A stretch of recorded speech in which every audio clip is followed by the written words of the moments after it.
Merong affordable townhouse, low down payment sa Trece Martires, Cavite. Si Hana South po, isa Kabuko 13 yan, malapit yan sa Hiraya Homes. So, ang option natin is pumunta tayo ng Brookston Park, and then Hana South, and then Hiraya Homes, para may mga option tayo. Ito si Hana South, kasi kaya mabenta siya kasi napakababa ng kanyang down payment. Pre-selling kasi. So, i-discuss ko ha. Si Hana South po, ACM Homes po ang ating developer. Ay may lot area na 45 square meters, floor area all 43 square meters. Erica Inner yung townhouse natin.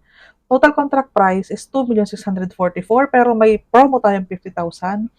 So, 2,589,732 yung ating pinaka-total contract price.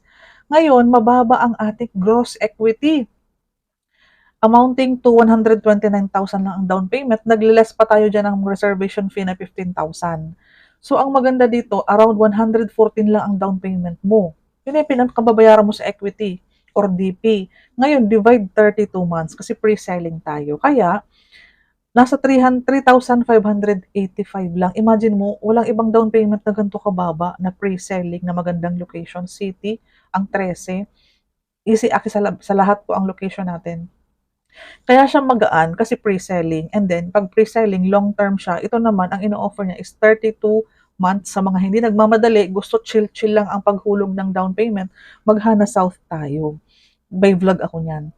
Ngayon po, ang may promo pa sila, ang first equity mo 1,792 lang kasi nga meron kaming half down payment promo.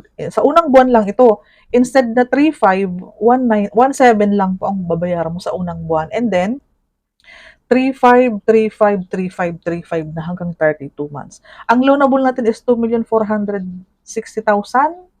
Ngayon po, pag-ibig kasi is 30 years, 18,422 ka na kapag na-approve ni pag-ibig. So imagine po, napakagaan ng ating down payment. Presentable ang house, maganda ang deliverable, maganda ang location. Kung okay ka sa pre-selling na long term, again, 32 months po nililinaw natin. Pre-selling, 32 months kaya magaan. Other option mo, kung RFO naman, pwede kong i-offer si One Sinon Place, Tansa Cavite, along highway, complete turnover with parking area. Pag RFO, dapat medyo open tayo sa idea na short term, ibig sabihin, hindi siya abutin ng 32 months ang down payment. Pwedeng 6 months, pwedeng 9 months, depende sa available. Pag may fund tayo for our RFO, medyo mabigat kasi ang down payment term or ang down payment amount mismo sa buwan-buwan kasi ng RFO, ready for occupancy, ready yung bahay. Kung willing ka mag-RFO, dapat ready din po ang budget natin for the fund na mangyayaring ibibigay mo siya monthly. Or kapag may fund ka at gusto mong mabilis na ma-process sa pag-ibig, pwede mong bayaran yung partial ng down payment or full down payment. Medyo maganda naman ang flexible naman ang ating payment terms kung may additional fund tayong pang-advance. Pwede makiusap. Basta wag lang hahaba ng 9 months, 10 months yung down payment month na pipiliin mo. Again, short term pa rin siya. Sana naunawaan. Cindy Happel here from Dream House Realty Sales Manager po ako.